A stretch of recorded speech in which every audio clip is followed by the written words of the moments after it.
Hello students, welcome once again as a BSBM online class. But today we have an important topic, that is the chapter 2 part first tissue. Tissue के बारे में आज हम लोग पढ़ेंगे। Tissue क्या होते हैं इसके बारे में हम लोग जानेंगे, कितने तरह के टिश्यू हैं इसके बारे में जानेंगे। तो टिश्यू क्या है स्टूडेंट, मैंने इनको बोर्ड पर ही लिखा है। Group of cell have a common origin. कोशिकाओं का वह समूह जिसका एक कॉमन ओरिजिन हो और उसका शेप और स्ट्रक्चर हो और उसका एक निश्चित फंक्शन हो, उसको हम लोग क्या बोलते हैं? टिश्यू बोलते हैं, उत्तक बोलते हैं। तो they have a group structurally, functionally and cell having them, that is known as a tissue. Tissue basically दो प्रकार के होते हैं, प्लांट टिश्यू, एनिमल टिश्यू। अभी हम लोग स्टूडेंट्स सिर्फ और सिर्फ प्लांट टिश्यू के कुछ भागों के बारे में अध्ययन करेंगे, एनिमल टिश्यू बाद में अध्ययन करेंगे।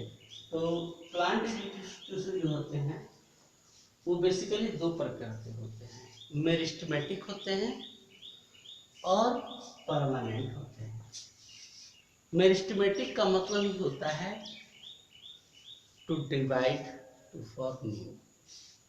अर्थात मेरिस्टेमेटिक टिश्यू वो टिश्यू होते हैं जो नई नई कोशिकाओं को, ऊतकों का निर्माण करते हैं। इससे हम ये बात बोल सकते हैं, ये ग्रीक वर्ड है, मेरिस्टेमेटिक ग्रीक वर्ड है।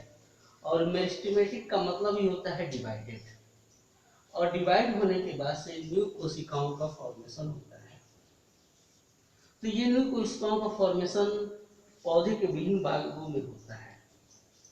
पौधे के ऊपरी जो तल होते हैं, जिसको जहाँ से नई नई पत्तियों का निर्माण होता है, टिप ऑफ प्लांट, उसको हम लोग कहेंगे मेरिस्टेमेटिक पार्ट्स। मेरिस्टेमेटिक में भी तीन भाग हैं, एपिकल है, इंटरकैलरी है और लेटरल है।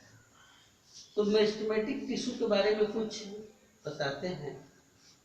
ये अरेंज होता है विदाउट इंटरसेलुलर स्पेस। कौन?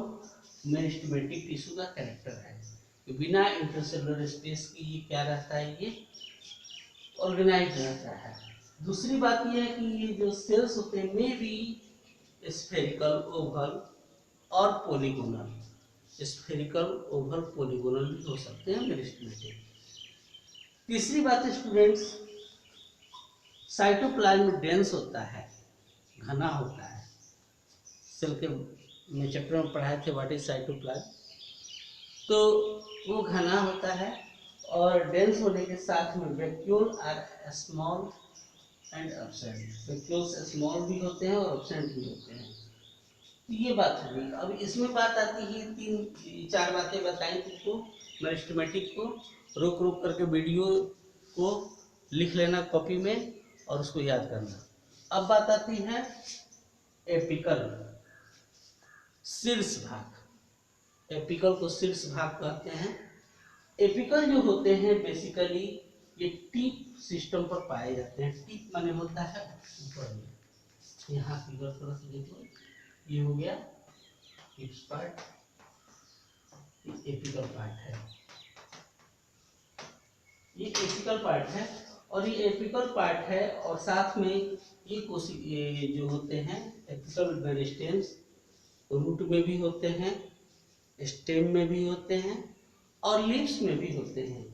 अर्थात ये ग्रोइंग जितने भी भाग होते हैं, यंग भाग जो नवजात होते हैं, उन सारे में एपिकल मेरिस्टेम्स पाए जाते हैं। अब बात आती है इंटरकैलरी के बारे में। तो इंटरकैलरी जो होता है बीच वाला होता है, अर्थात नोड्स और इंटरनोड के बीच में होता है। ये बेस होता है, increase in length of responsible, और इसके चलते जो लेंथ होता है, माने प्लांट का जो लेंथ होता है वो बढ़ता है इंटरकैलरी के माध्यम से। तीसरा आता है लेटरल। तो लेटरल के बारे में बात करें तो ये कैल्वियन सेल पाए जाते हैं। कैम्बियम सेल होते हैं स्टूडेंट वास्कुलर बंडल के साथ। वास्कुलर बंडल किसे कहते हैं? जाइलम और फ्लोएम को वास्कुलर बंडल बोलते हैं। तो कैम्बियम सेल पाए जाते हैं। साथ में ये जो होते हैं डाइकोटोमिल, जिसमें दो बीज पत्री होता है, उसके रूट में कॉर्क में और उनके increase in diameter of the grids में। माने कहने का मतलब ये हो गया कि कोई प्लांट है, उसका जो ये डायमीटर है उसको मोटाई को इंक्रीज करने का करता है, मतलब मोटाई को बढ़ाने का कार्य करता है लेटरल मेरिस्टेमेटिक टिश्यू। तो ये सेकेंडरी ग्रोथ को प्रमोट करता है, इसको सेकेंडरी ग्रोथ भी कहते हैं, इसको लेटरल मेरिस्टेम्स को, क्योंकि ये रूट को डायमीटर को बढ़ाने में हेल्प करता है। तो स्टूडेंट्स आज के लिए इतना ही। अब कल जो है मैं परमानेंट टिश्यू के बारे में बताऊंगा और परमानेंट टिश्यू के बारे में हम लोग जानेंगे। Thanks, have a nice day. इसको देखो, लिखो और रोक रोक करके वीडियो पढ़ना है।